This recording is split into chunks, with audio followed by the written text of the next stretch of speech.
عزیز دوستو، رب کریم نے فرمایا هو الذی خلق لکم ما فی الارض جمیعا، اے انسان زمین اور آسمان میں جو کچھ ہے میں نے سارا کچھ تیرے لیے پیدا کیا۔ انسان تھوڑی دیر کے لیے اگر تھوڑی دیر کے لیے غور کرے تو بڑے بڑے جانور انسان سے بڑے طاقتور ہیں، لیکن اللہ نے ان کی نکیل انسان کے ہاتھ میں تھما دی۔ اتنا بڑا جہاز ہے، ٹنوں وزن لے کے چل رہا ہے، انسان کے بس کی بات نہیں کہ وہ کئی لوگ لگ کے بھی اس کو اٹھا سکیں، لیکن اللہ نے اس کے قبضہ و اختیار میں کر دیا ہے۔ فرمایا هو الذی خلق لکم ما فی الارض جمیعا، زمین میں جو کچھ ہے سارا تیرے لیے بنایا ہے، آسمان میں جو ہے سارا تیرے لیے بنایا ہے۔ وما خلقت الجن والانس الا لیعبدون، فرمایا کل کائنات میں نے تیرے لیے بنائی ہے اور تجھے میں نے اپنی عبادت کے لیے پیدا فرمایا ہے۔ تو جنوں اور انسانوں کو اللہ نے اپنی عبادت کے لیے تخلیق فرمایا۔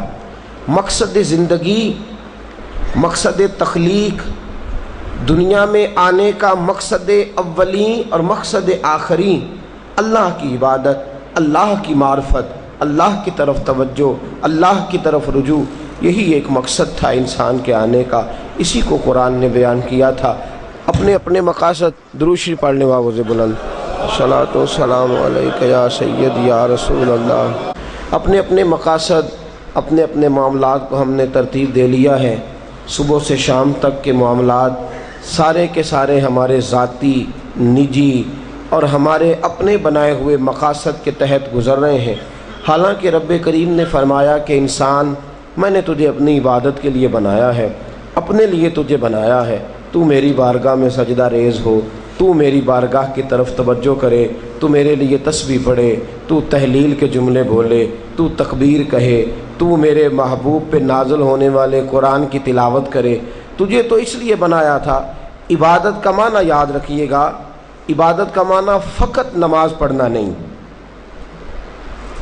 عبادت کا معنی صرف نماز پڑھنا نہیں، نماز عبادت کا ایک جز ہے، نماز عبادت کا ایک حصہ ہے۔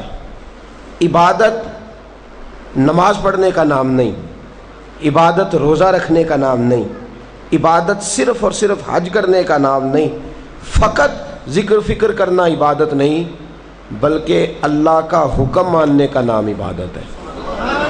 خدا رسول کی بات ماننے کا نام عبادت ہے۔ جہاں جانے کا خدا حکم دے وہاں چلے جاؤ، یہ عبادت ہے۔ جہاں جانے سے منع کر دے وہاں کبھی نہ جاؤ، یہ عبادت ہے۔ اگر نماز پڑھنے کا نام ہی عبادت ہوتا تو پھر فجر کی فجر کے وقت کیوں پڑھنی پڑتی، پھر ظہر میں ہی کیوں فرض ہوتی، پھر عصر کا وقت مغرب میں جا کے کیوں نہ شروع کیا جاتا، پھر انسان کی مرضی تھی جب پڑھ لیتا۔ فرمایا نہیں، عبادت میری ہے، اصل میری اطاعت ہے۔ میں جب کہوں کہ یہ فجر کا وقت ہے تو تجھے فجر مان کے پڑھنا، جب کہوں ظہر کا وقت ہے تو ظہر مان کے۔ ہم نے عبادت کو مخصوص کر دیا، مسجد میں چلے جانا، نفل پڑھ لینا، کچھ دیر قرآن شریف پڑھ لینا، کچھ دیر اللہ کی عبادت کر لینا، کچھ دیر ذکر اذکار کر لینا، اس کا نام عبادت ہے۔ اور باہر نکل کے بے شک جھوٹ بولے، باہر نکل کے بے شک غیبت کرے، باہر نکلے اور کم تولے، باہر نکلے اور اپنی من مرضی کرے، تو یہ عبادت نہیں۔ اس لیے کہ ہم اس خدا کے ماننے والے ہیں جو صرف مسجد میں نہیں ہوتا، بلکہ جلوہ تیری ذات کا کو بکو ہے، میں جدھر دیکھتا ہوں ادھر تو ہی تو ہے۔ ہمارا خدا صرف مسجد میں نہیں ہے، اللہ ہر جگہ ہے۔ جے میں تینوں اندر جانا پھر مقید جانا، تو جے میں تینوں باہر سمجھا اندر کون سمانا، اندر بھی تویں باہر بھی تویں وچ بلا کون نمانا۔ اصل بات یہ ہے کہ جب خدا ہر جگہ ہے تو اللہ تبارک و تعالیٰ کا حکم ہر جگہ ماننا ہے، ہر جگہ اطاعت کرنی ہے، ہر لحاظ سے۔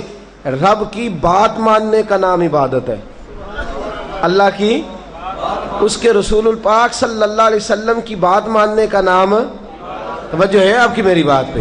عبادت کا مفہوم سمجھیے گا، عبادت کا مفہوم سمجھیے گا۔ ہمارا وہ دین نہیں جو پنڈتوں، جوگیوں، راہبوں کا مذہب ہے کہ جنگلوں میں نکل جاؤ، تسبیح لے لو، میں کھٹکتا ہوں دل عالم میں کانٹے کی طرح، اور تو فقط اللہ اللہ اللہ، یہ مذہب نہیں۔ ہمارا دین کہتا ہے مسجد میں بیٹھ کے جو ذکر کرے گا اسے بھی ثواب ملے گا، اور جو محنت کر کے کما کے بچوں کو کھلائے گا اسے بھی ثواب ملے گا۔ ہمارا دین یہ کہتا ہے جو مسجد میں بیٹھ کے قرآن پڑھے گا اسے بھی ثواب ملے گا، اور جو گلی میں پڑا ہوا کانٹا اٹھا دے گا اسے بھی اللہ اجر عطا فرمائے گا۔ اللہ کا حکم ماننا، اللہ کا حکم ماننے کا نام عبادت۔ محمود غزنوی کے پاس ہیرا ہے، محمود غزنوی کے بڑے غلام تھے تو ایک بڑا پیارا تھا اسے، آپ جانتے ہیں اس کا نام کیا تھا؟ ایاز محمود غزنوی کو بڑا تو حسد شروع ہو جاتا ہے ہر جگہ، اللہ ماشاءاللہ، لوگ کہنے لگے بادشاہ ہر وقت اسی کو پیار کرتا رہتا ہے، ہر وقت اسی کی طرف توجہ کرتا رہتا ہے۔ بادشاہ نے ایک دن آزمانا چاہا، اتنا ہیرا تھا، موٹا ہیرا بادشاہ کے پاس۔ بادشاہ نے ایک وزیر صاحب کو بلایا، کہا یہ اینٹ پکڑو، ہیرے پہ مارو، اسے توڑ دو۔ کہنے لگا بادشاہ بات تیری ٹھیک ہے پر بڑا قیمتی ہیرا ہے، کیوں تڑوا رہے ہیں آپ؟ مال خزانہ میں رکھ دیں، کام آئے گا، کسی نہ کسی جگہ پہ استعمال ہو جائے گا، آپ کیوں اس کو تڑوانے کی ضد کر رہے ہیں؟ بادشاہ سلامت نے کہا اچھا تم نے ٹھیک مشورہ دیا، میں ہی جذبات میں آ گیا تھا۔ ایک دوسرے آدمی کو بلایا، اس کو کہا یہ ہیرا توڑنا ہے۔ اس نے کہا بادشاہ مجھے لگتا ہے پوری دنیا میں اتنا موٹا ہیرا تیرے پاس ہے، کسی اور کے پاس نہیں ہوگا، یہ توڑنے کی چیز نہیں، تجوری میں سنبھالنے کی چیز ہے، اسے سنبھال کے رکھ۔ تیسرے کو بلایا، چوتھے کو بلایا، جس کو بھی بلاتا رہا وہ بادشاہ کو سمجھاتا رہا، جس کو بلایا بادشاہ کو سمجھایا۔ ایاز کی باری آئی، کہا ایاز ادھر آ، توجہ ہے آپ کی؟ ایاز ادھر آ، یہ ہیرا تو توڑ دے۔ اس نے اینٹ پکڑی، زور سے ماری، ہیرا توڑ دیا۔ بادشاہ کہنے لگا بڑا بیوقوف ہے بھئی تو، یہ سارے میرے خیر خواہ تھے، مجھے سمجھاتے رہے اور تو نے خیال ہی نہیں کیا، میں بیوقوف تھا تو تو بھی ساتھ ہو گیا، توڑ ہی دیا۔ کہنے لگا بادشاہ غلطی ہو گئی، مجھ سے غلطی ہو گئی، مجھے نہیں توڑنا چاہیے۔ اس نے کہا اچھا چل چھوڑ، ایک بات بتا، تیرے سامنے جو سب مجھے مشورے دے رہے تھے تو نے کیوں نہیں دیا؟ میں نے تجھے کہا توڑ دے، کیا لفظ ایاز نے کہے، کمال کر دی۔ کہنے لگا بادشاہ میرے دل میں خیال آیا ہیرا ٹوٹتا ہے تو ٹوٹ جائے، میرے بادشاہ کا حکم نہیں ٹوٹنا چاہیے، یہ ٹوٹتا ہے تو ٹوٹ جائے، یہ کرچی کرچی ہوتا ہے تو ہو جائے، خزانہ خالی ہوتا ہے تو ہو جائے، لیکن میرے مالک کا حکم نہیں ٹوٹنا چاہیے۔ بادشاہ میں ہر چیز توڑ دوں گا پر میں تیرا حکم نہیں توڑ سکتا۔ بس دوستو یہی عبادت ہے، بلا مثال و بلا تشبیہ بات سمجھیے گا۔ جس نے خدا کا حکم توڑ دیا اس نے عبادت نہیں کی، اور جس نے خدا کا حکم اچھا آؤ نماز کے لیے، دکان کا وقت ہے، گاہک بھی زیادہ آ گئے ہیں، رش پڑ گیا ہے، اب تھوڑا وقت مشکل ہو جائے گا، ذرا تھوڑی دیر میں پڑھ لوں گا۔ ہیرا ٹوٹتا ہے تو ٹوٹ جائے، گاہک آنے کا سلسلہ ٹوٹتا ہے تو ٹوٹ جائے، روزی آنے کا سلسلہ ٹوٹتا ہے تو ٹوٹ جائے، مسلمانوں خدا کا حکم نہیں ٹوٹنا چاہیے، رسول اللہ کا فرمان نہیں ٹوٹنا چاہیے۔ میرے رسول پاک صلی اللہ تعالی علیہ وسلم کا اقبال نے کیا کہا؟ کہنے لگا اے طائر لاہوتی، اس رزق سے موت اچھی جس رزق سے آتی ہو پرواز میں کوتاہی۔ کہا خدا کا حکم نہ توڑ بیٹھنا، اور عبادت بھی جس کو اللہ کہہ دے وہ عبادت ہے۔ ایک بندہ زوال کے وقت نماز پڑھنے کھڑا ہو جائے تو ہو جائے گی، کیوں؟ نماز نہیں پڑھ رہا۔ اچھا میں آپ کو روایت سناتا ہوں، شیر خدا مولا کائنات حضرت علی المرتضیٰ رضی اللہ تعالیٰ عنہ فرماتے رسول پاک صلی اللہ علیہ وسلم نے ہمیں منع فرمایا جب عید الفطر کا دن ہو یا عید الاضحیٰ کا دن ہو تو تم نے کیا کرنا ہے؟ فجر کی نماز پڑھنی ہے، اس کے بعد اشراق چاشت نہیں پڑھنی، فجر سے لے کر عید کی نماز تک درمیان میں کوئی نماز نہ پڑھنا۔ جب عید کی نماز ہو چکے پھر تمہیں اجازت ہے جتنے مرضی نفل پڑھو، لیکن فجر سے لے کر عید تک تم کوئی اور نماز نفل درمیان میں نہ پڑھنا۔ حضرت علی المرتضیٰ شیر خدا کا زمانہ ہے، عید کا اعلان ہو گیا، عیدگاہ میں لوگ اکٹھے ہو رہے ہیں، ایک شخص دوڑا آیا، اس نے آ کے نماز کی نیت باندھ لی۔ توجہ ہے آپ کی؟ میں نے کہا عبادت ہے خدا کا حکم ماننے کا نام۔ حضرت علی رضی اللہ تعالیٰ عنہ نے نماز کے بعد اس شخص کو بلایا، فرمایا ادھر آ، تجھے نہیں پتا کہ جب تک عید کی نماز نہیں ہوتی کوئی اور نفل نہیں پڑھیں گے؟ کہنے لگا جی میں نے نماز ہی پڑھی ہے، کوئی جرم کیا ہے؟ بھئی نماز پڑھی ہے نا، میں نے سجدہ کیا ہے، کوئی جرم ہے؟ حضرت علی نے تلوار نکال لی، فرمایا جو مصطفیٰ کی سنت توڑ کے نفل بھی پڑھے گا میں اس کا بھی سر قلم کر دوں گا، جو رسول پاک کے حکم کے خلاف عبادت بھی کرے گا اس کو بھی قتل کر دیا جائے گا۔ توبہ کر۔ یاد رکھیے گا عبادت خدا رسول کی بات ماننے کا نام ہے۔ آپ سویرے 8 بجے اٹھ کے کھڑے ہو جائیں کہ میں نے تو فجر پڑھنی ہے، فجر کا وقت 8 بجے نہیں ہوتا، وہ گزر گئی 4 بجے، 4:15 بجے ہو چکا۔ ایک شخص شام 7 بجے کھڑا ہو جائے کہے جی میں تو ظہر کی نماز 7 بجے پڑھا کروں گا، یہ کیسے ممکن ہے؟ اس کا وقت تو 2 بجے کے راؤنڈ اباؤٹ ہے، تجھے اسی وقت ادا کرنی۔ یاد رکھیے گا عزیز ساتھیو، عبادت اللہ کا حکم ماننے کا نام ہے، لیکن عبادت کی بہت بڑی جو ایک رکن ہے، عبادت کا بہت بڑا جو ایک جز ہے وہ نماز پڑھنا ہے، بہت بڑا جز۔ حضرت محمد بن ابی بکر حضرت صدیق اکبر کے صاحبزادے رضی اللہ تعالیٰ عنہ کیا فرماتے ہیں؟ فرماتے ہیں مسلمانوں بڑے نصیبوں والے ہو، بڑے نصیبوں والے ہو، تمہیں تو اللہ کی بارگاہ میں جانے کے لیے اجازت ہی نہیں لینی پڑتی، اللہ نے تمہارے لیے دروازہ ہی کھول دیا ہے۔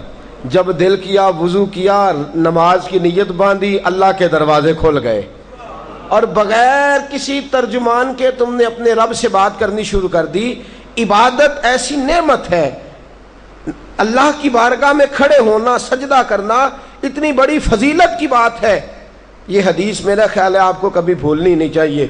سید عالم نور مجسم شفیع معظم صلی اللہ علیہ وسلم نے فرمایا بتاؤ اگر کوئی کسی کے گھر مہمان جائے تو میزبان اس کے ساتھ کیا سلوک کرے گا؟ تو صحابہ کہنے لگا یا رسول اللہ جتنا میزبان اچھا ہوگا اتنا ہی اچھا سلوک کرے گا، جتنا وہ اعلیٰ ہوگا اتنا ہی اعلیٰ سلوک کرے گا، جتنا وہ عرفہ ہوگا اتنی ہی اس کی بات بھی بڑی ہوگی۔ نبی پاک صلی اللہ علیہ وسلم نے فرمایا جو مسجد جاتا ہے وہ اللہ کا مہمان ہے، جو مسجد جاتا ہے وہ اللہ کا مہمان ہے۔ فرمایا میزبان کے ذمے ہے کہ مہمان کے اوپر رحمت کرے، کرم کرے۔ فرمایا جب تو مسجد جاتا ہے تو خدا بھی رحمتوں کے دروازے کھول دیتا ہے، اللہ تیرے لیے فضل کے دروازے کھول دیتا ہے۔ نبی پاک صلی اللہ تعالی علیہ وسلم نے فرمایا جب تو اپنے گھر سے مسجد جانے کے لیے ابھی نکلتا ہے، ابھی تو گیا نہیں، ابھی تو نکلا ہے، فرمایا تو نے سیدھا پیر اٹھایا ہے تو تیرا ایک درجہ بلند ہو گیا ہے، تو نے الٹا قدم اٹھایا ہے تو تیرا ایک گناہ معاف ہو گیا ہے، پھر تو نے سیدھا قدم اٹھایا ہے تو تیرا ایک درجہ بلند ہو گیا۔ اپنی اپنی طبیعت ہے نا۔ حضور نے حدیث سنائی، حضرت سیدنا اسید بن حضیر رضی اللہ تعالیٰ عنہ دیہاتی آدمی تھے، مسجد نبوی سے دور گھر تھا، مسجد آنے جانے کے لیے گدھا رکھا ہوا تھا، گدھے پہ بیٹھ کے مسجد آتے تھے، نماز پڑھ کے اسی پہ بیٹھ کے لوٹ جاتے تھے۔ جس دن حضور نے فرمایا نا ایک قدم پہ ایک گناہ معاف ہوتا ہے، ایک قدم پہ ایک نیکی ملتی ہے، گدھا گھر ہی چھوڑا ہے۔ صحابہ کہنے لگے یار دور کا تیرا سفر ہے، تم آرام سے گدھے پہ آ جا۔ کہنے لگے کیوں؟ میں کیوں گدھے پہ آؤں؟ میں تو روز پیدل آؤں گا، تم سب کے تھوڑے تھوڑے گناہ معاف ہوں گے، تھوڑے تھوڑے درجے بلند ہوں گے۔ میں نے چونکہ دور سے آنا ہے، اللہ میرے زیادہ گناہ معاف فرمائے گا، میرے زیادہ درجے بلند فرمائے گا، میرے اوپر زیادہ کرم نوازی فرمائے گا۔ جو مسجد کی طرف چل کے آیا ایک ایک قدم پر اللہ اس کے درجے بلند کرے گا، ایک ایک قدم پہ اللہ اس کے گناہ معاف کرے گا۔ نبی پاک صلی اللہ تعالی وسلم کی اپنی سنت کیا ہے؟ حضرت زید بن ثابت رضی اللہ تعالیٰ عنہ فرماتے ہیں میں ایک دن حضور کے ساتھ مسجد کی طرف نکلا، جب ہم جانے لگے نا تو جو رسول پاک کا انداز تھا نا چلنے کا وہ بڑا پیارا ہوتا تھا، دھیما سا چلتے تھے، نظر مبارک جھکی رہتی تھی۔ سید عالم صلی اللہ علیہ وسلم کی ادائیں ایسی حسین تھیں، تیری سیرت تیری صورت زمانے سے نرالی ہے، تیری ہر ایک ادا پیارے ادائے بے مثالی ہے۔ فرمایا جھکی جھکی نظروں سے حضور چلتے تھے۔ آج میں ساتھ ہوں، پہلے بھی کئی دفعہ ساتھ تھا، مسجد کی طرف جا رہے تھے، کسی جگہ سے واپس لوٹے تھے، کسی کے گھر سے مسجد جا رہے تھے۔ فرمایا ہلکے ہلکے قدم، چھوٹے چھوٹے قدم، آہستہ آہستہ حضور چل رہے ہیں۔ فرماتے ہیں میرے دل میں بار بار خیال آتا بار بار خیال آتا کہ یہ حضور کا چلنے کا وہ انداز نہیں جس انداز میں حضور چلتے ہیں. چلتے پہلے بھی دھیما ہے، چلتے پہلے بھی بڑا پروقار ہے، لیکن آج کچھ زیادہ ہی آہستہ چل رہے ہیں، آج قدموں میں زیادہ ہی ٹھہراؤ آ گیا ہے. فرماتے میں بے چین تھا، میرے دل میں تصور تھا، جرت نہیں کرتا تھا پوچھ لوں اے پائے نظر ہوش میں آ یہ کوہ نبی ہے، آنکھوں سے بھی چلنا یہاں بے ادبی ہے. جرت نہیں ہوتی تھی کہ پوچھ ہی لوں، استفسار ہی کر لوں. فرماتے مسجد کا دروازہ آیا. کمال یہ تھا کہ آگے آگے حضور تھے، پیچھے پیچھے میں تھا. جب مسجد کا دروازہ آیا تو حضور نے رخ پھیرا، فرمایا تو سوچ رہا ہوگا کہ میں آہستہ آہستہ کیوں چل رہا ہوں، تو سوچ رہا ہوگا کہ میں آہستہ. ایک شعر ہے، اللہ کرے آپ کو یاد رہ جائے. میں بریلی شریف حاضر ہوا تو میں نے، ہمارے ایک شیخ تھے حضرت صدر العلماء علامہ تحسین رضا صاحب رحمۃ اللہ علیہ، میں نے ان سے کہا حضرت جی کو تازہ شعر لکھ کے دیں مجھے، تازہ. تو کہنے لگے لو تازہ شعر آیا ہے، ابھی لکھا ہے. اعلیٰ حضرت فاضل بریلوی کے بھائی تھے مولانا حسن رضا، ان کے پوتے ہیں مولانا تحسین رضا رحمۃ اللہ تعالیٰ علیہ. 2008 میں آپ کا وصال ہوا. تازہ شعر لکھا. کہنے لگے علم غیب رسول کے منکر اس حقیقت کو بھول جاتے ہیں. اللہ کرے آپ شعر کے حسن کو سمجھیں، اور جو شعری ذوق کے لوگ ہیں وہ سمجھے کہ بات کہاں سے چھیڑی ہے، کہاں تک گئی ہے. علم غیب رسول کے منکر اس حقیقت کو بھول جاتے ہیں. غیب مانا کہ راز ہے لیکن راز اپنوں سے کب چھپاتے ہیں. علم غیب رسول کے منکر اس حقیقت کو بھول جاتے ہیں.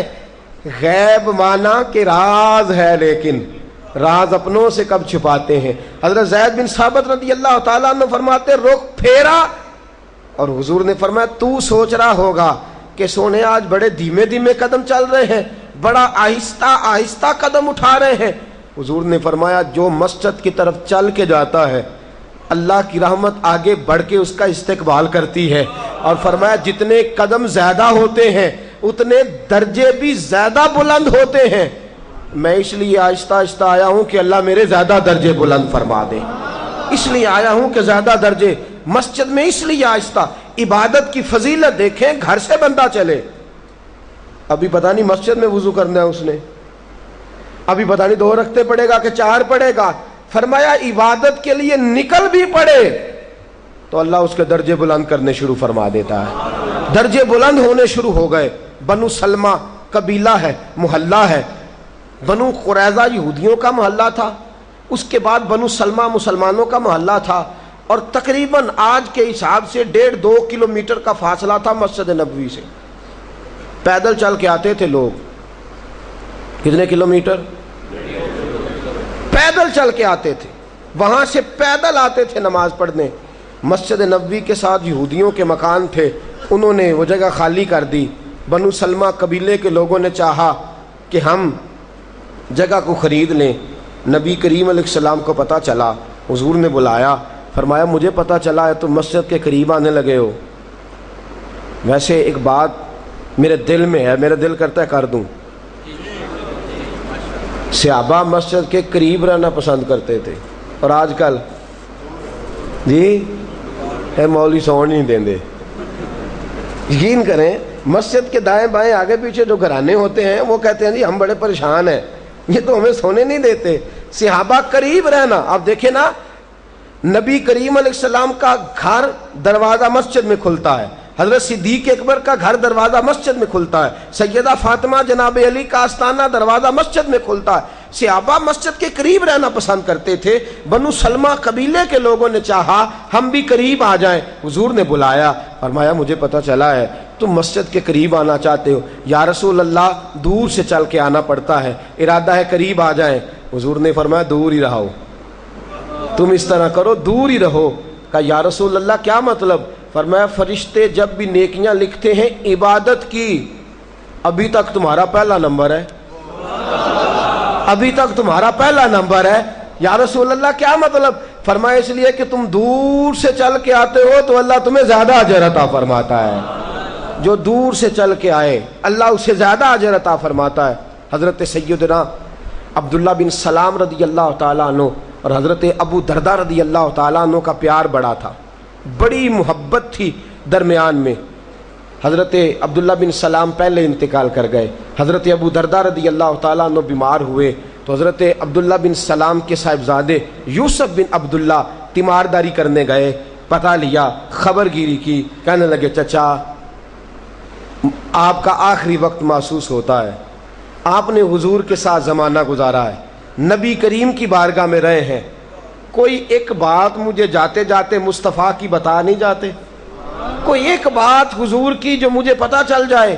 حضرت ابو درداء رضی اللہ تعالیٰ عنہ صحابی ہیں، کیا عرض فرماتے ہیں؟ فرماتے ہیں اے بھتیجے میرا وقت ہے جانے کا، اور فرمایا یہ نزع کا عالم ہے، بڑا جھوٹا بھی مرتے وقت جھوٹ نہیں بولتا۔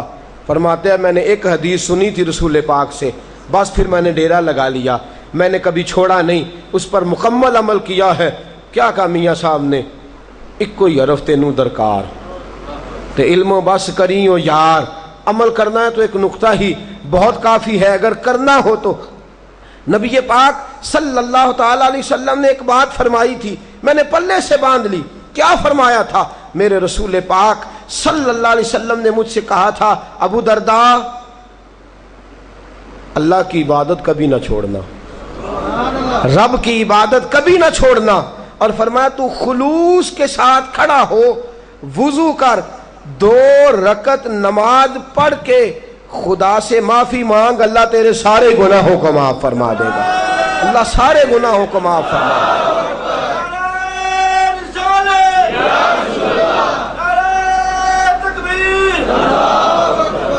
نماز، اب یہ جو عبادات کا سلسلہ ہے، یہ جو انسان جاتا ہے اللہ کی بارگاہ میں، نماز میں جب وہ جھکتا ہے، سید عالم صلی اللہ علیہ وسلم نے فرمایا جس وقت انسان قیام میں کھڑا ہوتا ہے نا تو اللہ فرشتوں سے فرماتا ہے جو بھاگا ہوا غلام واپس آ جائے اس کا کیا علاج ہے؟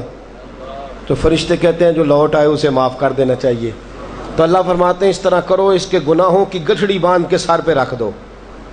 نماز پڑھنے کھڑا ہوا، اللہ اکبر، ابھی قیام میں ہے، گناہوں کی گٹھڑی باندھ کے سر پہ رکھ دی، جیسے ہی رکوع میں گیا گناہ سارے گر گئے۔ اور رسول پاک فرماتے ہیں جتنے سجدے کرتا جائے گا اتنا اسے اللہ کا قرب نصیب ہوتا جائے گا۔ خوبصورت ماحول مسجد نبی کا، پتہ صحابہ نماز کیسے پڑھتے تھے؟ مسجد نبی میں نماز کیسے ہوتی؟ جاگ رہے ہیں آپ لوگ؟ ذرا توجہ فرمائیے گا۔ مسجد نبی میں نماز کھجور کی پتے ڈال کے نا، ٹہنیاں ڈال کے چھت بنائی تھی، بارش ہوتی تو مسجد میں کیچڑ بن جاتا، کیچڑ ہو جاتا مسجد میں، صحابہ اپنے اپنی جھولیوں میں خشک مٹی ڈال لیتے۔ یہ کیا ہو رہا ہے؟ آج مسجدیں بڑی عالی شان ہے، بہترین اے سی چل رہے ہیں، سنگ مرمر لگا ہوا ہے، قالین 2 سال سے زیادہ مسجد میں رہتا نہیں، دریاں نہیں بچھتی ہیں، پر مسجد مرثیہ خواہ ہیں کہ نمازی نہ رہے، یعنی وہ صاحب اوصاف حجازی نہ رہے۔ اور اقبال نے کہا تھا کہ مسجد تو بنا دی پل بھر میں ایمان کی حرارت والوں نے، من اپنا پرانا پاپی تھا برسوں میں نمازی بن نہ سکا، تر آنکھیں تو ہو جاتی ہیں پر کیا لذت اس رونے میں، جب خون جگر کی یا میزج سے دل اشک پیازی بن نہ سکا۔ اقبال بڑا اپدیشک ہے، من باتوں میں مو لیتا ہے، گفتار کا قاضی ہے یہ بنا، گفتار کا غازی بن نہ سکا۔ رسول کریم صلی اللہ تعالی علیہ وسلم کے صحابہ جھولیوں میں خشک مٹی ڈالتے، مسجد نبی میں جاتے اور جہاں نماز پڑھنی ہوتی اپنے اپنے حصے کی خشک مٹی ڈالتے، نماز پڑھتے، جب سر سجدے میں رکھتے تو چہرے پہ مٹی لگ جاتی۔ میرے رسول پاک نے چہرے دیکھے، فرمایا صحابہ تمہیں پتہ ہے خدا کو سب سے زیادہ کون سا چہرہ پسند ہے؟ تمہیں پتہ ہے یہاں کسی گورے کی، کسی حسین کی، کسی اچھے رنگ والے کی، کسی بہترین نقش و نگار والے کی بات نہیں کی، تمہیں معلوم ہے، تمہیں خبر بھی ہے اللہ کو کون سا چہرہ سب سے زیادہ پسند ہے؟ یا رسول اللہ فرمائیے۔ فرمایا جو آدمی سجدے میں جائے اور اس کے چہرے کو مٹی لگ جائے، فرمایا خدا اس کے مکھڑے کو دیکھتا ہے اور اللہ اس کے مکھڑے کو دیکھ کے راضی ہوتا ہے جو اس کی شان کے لائق ہے۔ فرمایا جب تک سجدے کی مٹی تیری پیشانی پہ رہتی ہے اللہ کے فرشتے تجھ پر درود بھیجتے رہتے ہیں، خدا کے فرشتے درود بھیجتے ہیں تیرے اوپر۔ اور جس پر فرشتے درود بھیجیں اور جس کو اللہ نظر رحمت سے دیکھے. میاں صاحب کہتے ہیں جے ایک قطرہ بخشے مینوں تے کام بن جاندا ہے. تو جس کی طرف اللہ دیکھنے ہی لگ جائے, جس کی طرف خدا کی ساری رحمت کی توجہ ہو جائے, تو سجدے میں گر جا, تو سجدے میں جھک جا, اللہ تبارک و تعالی تیرے لیے نظر رحمت فرما دے گا, اللہ تیرے اوپر کرم نوازی فرما دے گا. رسول پاک صلی اللہ تعالی علیہ وآلہ وسلم کی خدمت عالی مرتبت میں صحابی نے عرض کی, یا رسول اللہ صلی اللہ تعالی علیہ وسلم, حضور سب سے افضل عمل کون سا ہے؟ نبی کریم نے فرمایا نماز پڑھنا. سب سے افضل عمل کون سا ہے؟ نہیں, سارے بولیے. جو پڑھتے ہیں رمضان سے پہلے وہ بھی بولے. انہوں نے نماز رمضان سے شروع کی ہے اور انشاءاللہ اب ہمیشہ پڑھنی ہے, وہ بھی بولے. اور جنہوں نے ابھی تک شروع نہیں کی, کچھ پڑھتے ہیں کچھ چھوڑتے ہیں, وہ بھی بولیں. سب سے افضل عمل کون سا ہے؟ سب سے افضل عمل. صحابی کہتے ہیں پھر پوچھا حضور اس کے بعد؟ نماز افضل عمل ہے, اس کے بعد؟ حضور نے مسکرا کے فرمایا نماز پڑھنا ہی ہے. کہتے ہیں تیسری بار کا سونے اس کے بعد؟ حضور مسکرائے, فرمایا تیسری بار بھی سب سے افضل عمل نماز پڑھنا ہی ہے. سب سے افضل عمل کون سا ہے؟ نماز مشکل کام ہے, نماز پڑھنا. لیکن نا کون اٹھے, بستر چھوڑے, نیند چھوڑے, گرمیوں میں پنکھا چل رہا ہوتا ہے, سردیوں میں لحاف گرم ہوا ہوتا ہے, بڑا مشکل کام ہے نا. اس لیے بہت سے ملنگوں تلنگوں نے نیا مذہب ایجاد کیا ہے, کہتے ہیں ہے ہی کوئی نہیں کام جو مشکل ہے. مشکل کام کون کرے؟ کہتے ہیں ہے ہی کوئی نہیں, لہذا پڑھو ہی نہ معاذ اللہ تعالیٰ. اور ہمارا بھی عجیب معاملہ ہے, ہم بھی عیسائیوں سے بھی تویز لینے چلے جاتے ہیں, استغفر اللہ معاذ اللہ. ہم نے کبھی دیکھا ہی نہیں کہ جو شریعت اسلامیہ کا پابندی نہیں, جو حضور کی سنت کا پابندی نہیں. اعلیٰ حضرت فاضل بریلوی فرماتے ہیں جس کا ظاہر سنت کے مطابق ہوگا, اللہ فضل کر کے اس کا باطن بھی اپنے نبی کی محبت کے مطابق فرما دے گا. رسول پاک صلی اللہ تعالی علیہ وسلم کے صحابی حضرت ربیعہ بن کعب حضور کو وضو کراتے ہیں. بخاری شریف روز حضور کو وضو کراتے ہیں. کس وقت؟ تہجد کے وقت. ایک دن میرے حبیب نے فرمایا سال یا ربیعہ, ربیعہ یار کچھ مانگ لے. کس نے کہا؟ میری طرف دیکھیں, ٹھیک ہو گیا. فرمایا ربیعہ کچھ نہیں, سارے بولے ربیعہ کچھ. جب حضور کہے مجھ سے مانگو تو ہم کیوں نہ مانگے؟ کون دیتا ہے دینے کو منہ چاہیے, دینے والا ہے سچا ہمارا نبی. سب سے اعلیٰ ہو اعلیٰ ہمارا نبی, سب سے بالا ہو اعلیٰ ہمارا نبی, اپنے مولا کا پیارا ہمارا نبی, دونوں عالم کا دھولا ہمارا نبی. جیسے سب کا خدا ایک ہے ویسے ہی ان کا ان کا ہمارا تمہارا نبی. اور غمزدوں کو رضا مجدہ دیجئے کہ ہے بے کسوں کا سہارا ہمارا نبی. رسول پاک صلی اللہ علیہ وسلم نے فرمایا سال یار کچھ مانگ لے. ربیعہ بھی بڑے سیانے تھے, کہنے لگے سونیا جنت میں وہ والا مکان چاہیے جو بالکل آپ کے پڑوس میں ہو. جنت بھی چاہیے اور آپ کا پڑوس بھی چاہیے.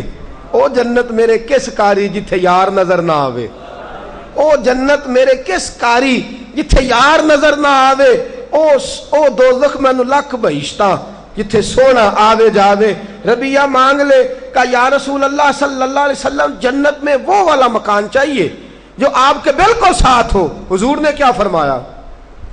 فرمایا نعرے لگایا کر, یا دربار پہ بیٹھ جا کسی کے جا کے, یا اس طرح کر کے تم کوئی کھلی ڈلی معرفت شروع کر دے. نہیں, حضور نے فرمایا ربیعہ اگر میرے ساتھ پڑوس چاہیے تجھے مل گیا, بس اس طرح کرنا, نفل کثرت سے پڑھنا, کثرت سجود سے میری مدد کرنا, کثرت سے نفل پڑھنا.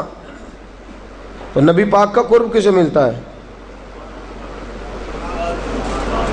کثرت نفل سے.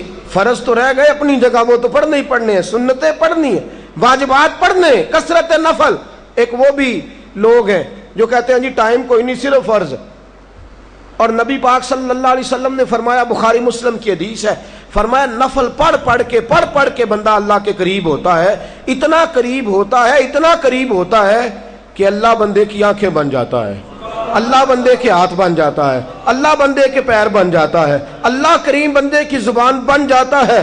پھر زبان بندے کی ہوتی ہے، طاقتیں اللہ کی ہوتی ہیں، ہاتھ بندے کے ہوتے ہیں، طاقتیں اللہ کی ہوتی ہیں۔ تو یہ کثرت نوافل سے ممکن ہوگا۔ جو سنتیں نہیں پڑھتا، جو واجبات ہی ادا نہیں کرتا، وہ نفلوں کی طرف کیسے آئے گا؟ میرے حبیب پاک صلی اللہ تعالی علیہ وسلم کے غلام حضرت ابو فاطمہ رضی اللہ تعالیٰ عنہ سے حضور نے فرمایا، مجھ سے قیامت کے دن ملنا چاہتے ہو؟ مجھ سے ملاقات چاہتے ہو؟ یا رسول اللہ کس کا دل نہیں چاہتا کہ صبح قیامت آپ کا دیدار نصیب نہ ہو؟ سونیا ضرور ملنا چاہتا ہوں۔ فرمایا پھر عبادت زیادہ کر، سجدے زیادہ کر، اللہ کی بارگاہ میں حاضری زیادہ دے۔ بڑا بوجھ ہے ہمارے اوپر، ہم نہیں توجہ کرتے۔ جاگ رہے ہیں آپ لوگ؟ میری بات پہ غور کر رہے ہیں؟ 10 منٹ 15 منٹ 20 منٹ صحابہ کو فارغ ملتے تھے نا تو فٹافٹ وضو کر لیتے تھے، مصلی بچھا لیتے تھے، کہتے تھے ٹائم ملا ہے 4 نفل پڑھ لیں۔ ہم کیا کرتے ہیں؟ ہمیں فارغ ٹائم ملے تو کیا کرتے ہیں؟ پہلی بات یہ ہے کہ فارغ ٹائم ہے ہی بہت زیادہ وقت ہمارے پاس فرصت کا ہے، اور اس میں ہم نے کیا کیا ہے؟ ٹی وی، اخبار، اور پھر اللہ معاف فرمائے موبائل، اور پھر اس کے بعد بہت سی مصیبتیں ہم نے اپنے لیے اکٹھی کر لی ہیں۔ یہ ہمیں خیال نہیں آتا کچھ وقت ملا ہے، چلو کچھ نہ کچھ ٹائم جو ہے وہ ہم اللہ کی عبادت میں گزار لیں۔ اس عبادت کا درجہ کیا ہے؟ صحیح بخاری کی روایت ہے، رسول پاک کی بارگاہ میں ایک شخص آیا، کہنے لگا یا رسول اللہ صلی اللہ علیہ وسلم مجھ سے غلطی ہو گئی ہے، آقا مجھ سے گناہ ہو گیا ہے، حضور مجھ پہ حد جاری کر دیں، یا رسول اللہ سزا دے دیں تاکہ دنیا میں ہی معافی ہو جائے، قیامت کے دن میں جو ہے وہ سرخرو ہو جاؤں۔ نبی پاک صلی اللہ علیہ وسلم نے فرمایا، کوئی حضور نے جواب نہیں دیا۔ اقامت کہی حضرت بلال نے، عصر کی نماز کھڑی ہو گئی، نماز پڑھ کے وہ شخص پھر کھڑا ہوا، کہا یا رسول اللہ صلی اللہ علیہ وسلم میں نے عرض کیا تھا مجھ سے گناہ ہو گیا ہے، آقا مجھے کوئی سزا دے کے پاک کر دیں۔ بخاری ہے، حضور نے فرمایا تم نے میرے ساتھ عصر نہیں پڑھی، تم نے ہمارے ساتھ نماز نہیں پڑھی، تم نے ہمارے ساتھ نماز پڑھی ہے؟ یا رسول اللہ پڑھی ہے۔ تو فرمایا پھر اللہ نے سارے گناہ معاف فرما دیے، اللہ نے سارے گناہ معاف کر دیے۔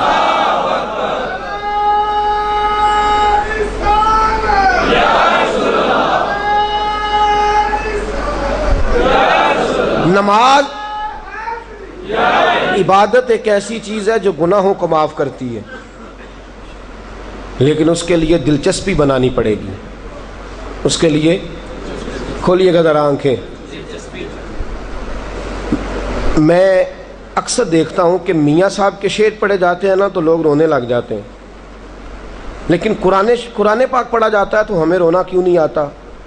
اس کی وجہ یہ ہے کہ وہ شعر سمجھ میں آتے ہیں، قرآن کی آیات ہمیں سمجھ میں نہیں آتی، ہمیں کیا پتا، بلکہ ہم تو عذاب والی آیت پہ کہہ رہے ہوتے ہیں سبحان اللہ ماشاء اللہ، وہاں عذاب کی بات ہو رہی ہے کہ اللہ سب سے نچلے طبقے میں گرائے گا دوزخ کے، تو ہم کہتے ہیں سبحان اللہ، پتہ نہیں نہ چل رہا کیا ہو رہا۔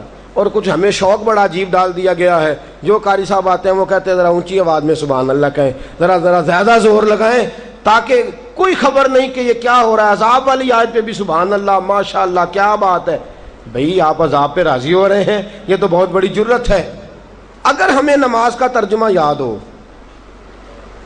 عبادت کرنے کا لطف اگر ہم لینا چاہتے ہیں، ہمیں پتہ چلے رسول پاک صلی اللہ علیہ وسلم فرماتے ہیں، رب کہتا ہے سورت فاتحہ میں نے اپنے بندے کے درمیان بانٹ لی ہے۔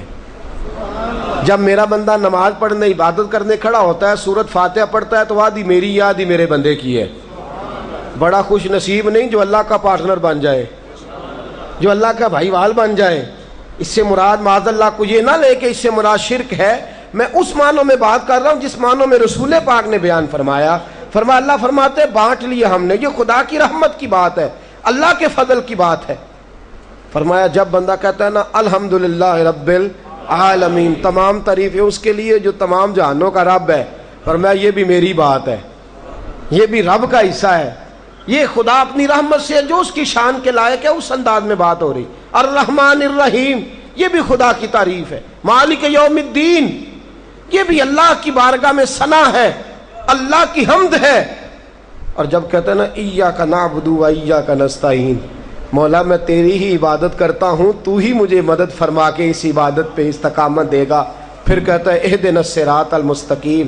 فرمایا جب یہاں سے شروع کرتا ہے تو اب بندے کا حصہ شروع ہو گیا ہے.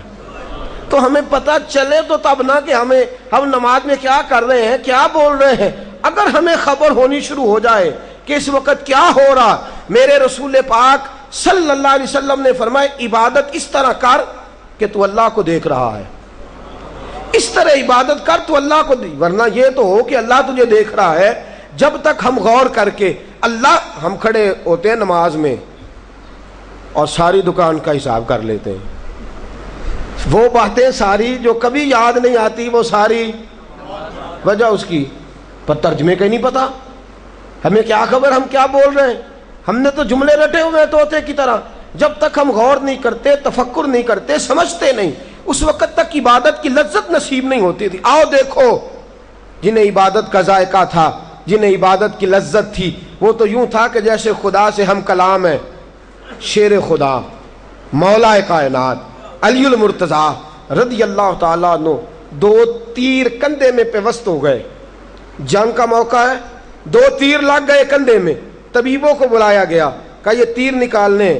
وہ کہنے لگے علی بڑی تکلیف ہوگی, یہ تو زمانہ نہیں تھا نا انجیکشن لگا لیا بے ہوش کر لیا, کچھ ایسے معاملات ہو گئے. کہا بڑی تکلیف ہوگی, ہم آپ کو درخت کے ساتھ باندھیں گے. توجہ ہے آپ کی, جھانک رہے ہیں آپ. ایک ہماری نماز ہے اور ایک یہ نماز ہے. کالی آپ کو درخت کے ساتھ باندھیں گے اچھی طرح, اس لیے کہ جب نکالیں گے آپ بہت تڑپیں گے, بڑا مشکل ہو جائے گا. کہیں تیر جو ہے وہ اگر حرکت کر گیا تو آپ کے وجود کو نقصان دے گا. ہم نے سیدھا کھینچنا ہے, تو ہماری حکمت کہتی ہے کہ آپ کو درخت کے ساتھ باندھ لیں پھر تیر کھینچیں. شیر خدا کیا فرماتے ہیں, شیر کی بات بھی شیر جیسی ہے. کیا ارشاد ہے خوبصورت.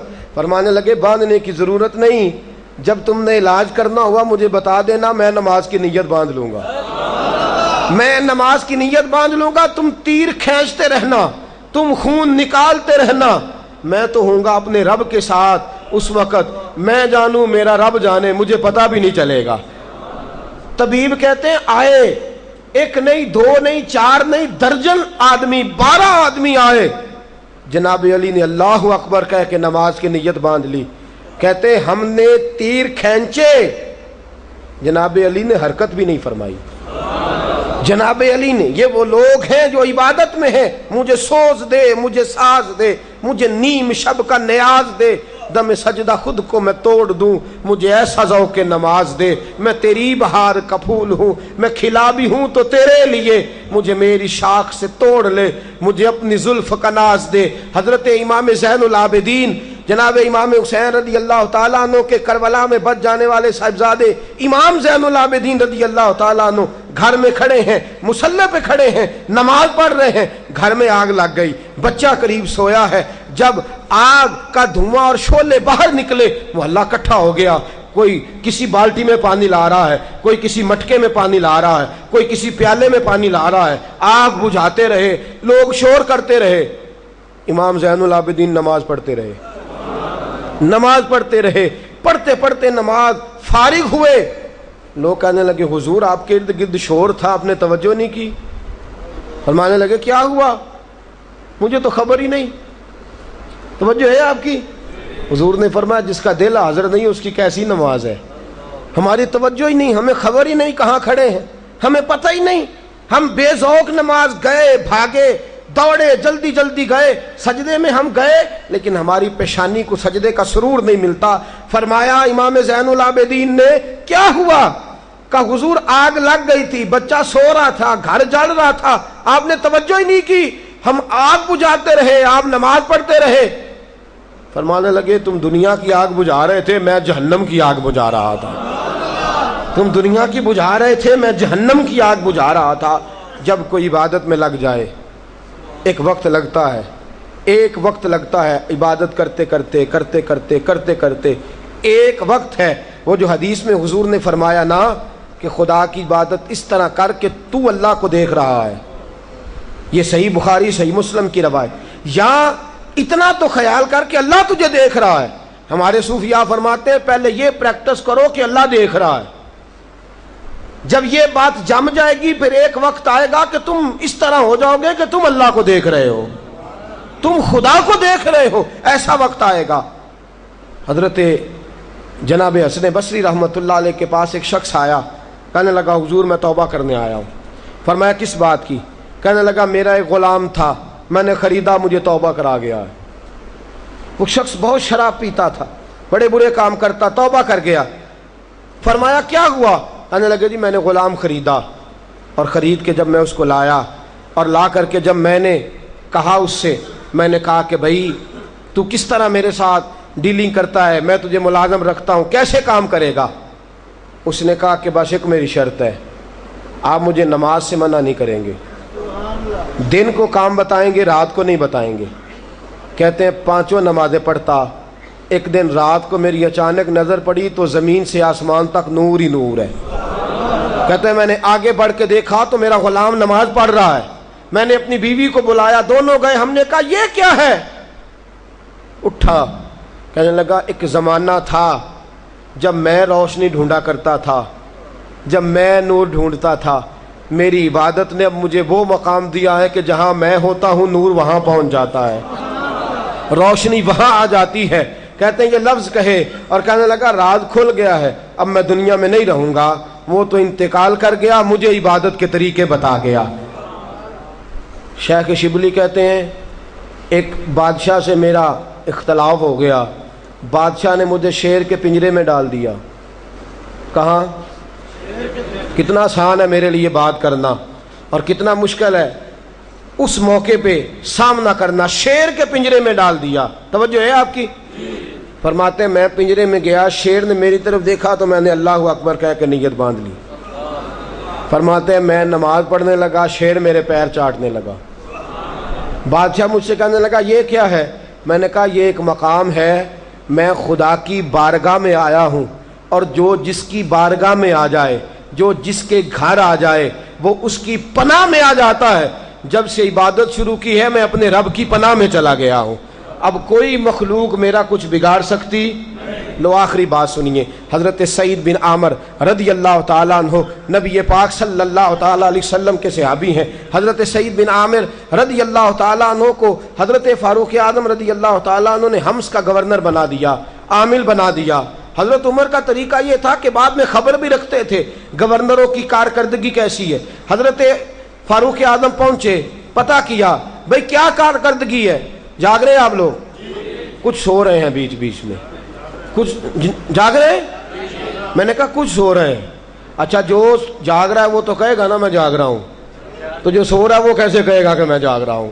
تو بہرحال سو رہا ہے، وہ کیسے کہے گا میں جاگ رہا ہوں؟ اچھا قابل توجہ بات، حضرت عمر فاروق رضی اللہ تعالیٰ عنہ نے پوچھا کیسا گورنر ہے تمہارا، کیا خیال ہے تمہارا گورنر کے بارے میں؟ انہوں نے کہا جی ہمارا گورنر بڑا اچھا ہے، پر 4 شکایتیں ہیں ہمیں۔ کتنی؟ 4۔ فرمایا کون سی؟ کہنے لگے جی حضرت سعید بن عامر کا معاملہ یہ ہے کہ دن کو ملاقات کرتے ہیں، رات کو کسی سے ملتے نہیں۔ دوسرا معاملہ یہ ہے کہ پہلے صبح صبح فجر میں آ جاتے تھے لوگوں کی بات سننے، اب دن چڑھے باہر نکلتے ہیں۔ تیسری شکایت یہ ہے کہ مہینے میں ایک دن ایسا ہے کہ ملاقات کرتے ہی نہیں۔ چوتھی شکایت یہ ہے کہ کبھی کبھی رونے لگتے ہیں اور روتے روتے بے ہوش ہو جاتے ہیں۔ حضرت عمر نے بلایا، لوگوں کو بھی بلا لیا، فرمایا سعید تیری 4 شکایات ہیں۔ پہلی شکایت یہ ہے کہ تو دن چڑھے آتا ہے، صبح صبح کیوں نہیں آتا؟ توجہ ہے آپ کی؟ کل خواتین کے حوالے سے بات ہوئی نا، تو ذرا ایک جملہ یہ بھی سنیے گا، کہا تو دن چڑھے آتا ہے بر وقت کیوں نہیں آتا؟ حضرت سعید بن عامر گورنر ہے صوبے کے، فرمانے لگے حضور آپ نے پوچھ لیا ہے تو آپ میرے امیر ہیں، آپ کو بتانا میرے لیے ضروری ہے۔ اصل بات یہ ہے کہ میری بیوی بیمار ہے، اس بھلی عورت نے 30 سال میری خدمت کی ہے، اب وہ بیمار ہو گئی ہے۔ میں صبح اٹھتا ہوں تو آٹا گوندتا ہوں، روٹیاں پکاتا ہوں، بیوی کے منہ میں لقمہ دیتا ہوں، میں گھر میں جھاڑ پوچھ کرتا ہوں، اس نے میری خدمت کی ہے 30 سال، اب اسے ضرورت پڑی ہے تو میں یہ کام کرتے کرتے مجھے دن کا اجالا نکل آتا ہے تو آتا ہوں۔ حضرت عمر خاموش ہو گئے. کہا اچھا یہ بتلائیے آپ لوگوں کو دن میں ملتے ہیں رات کو کیوں نہیں ملتے؟ تو کہنے لگے عمر میں نے رسول پاک سے سنا ہے جو ایک سجدہ کرے گا اسے خدا کا قرب کا ایک درجہ مل جائے گا.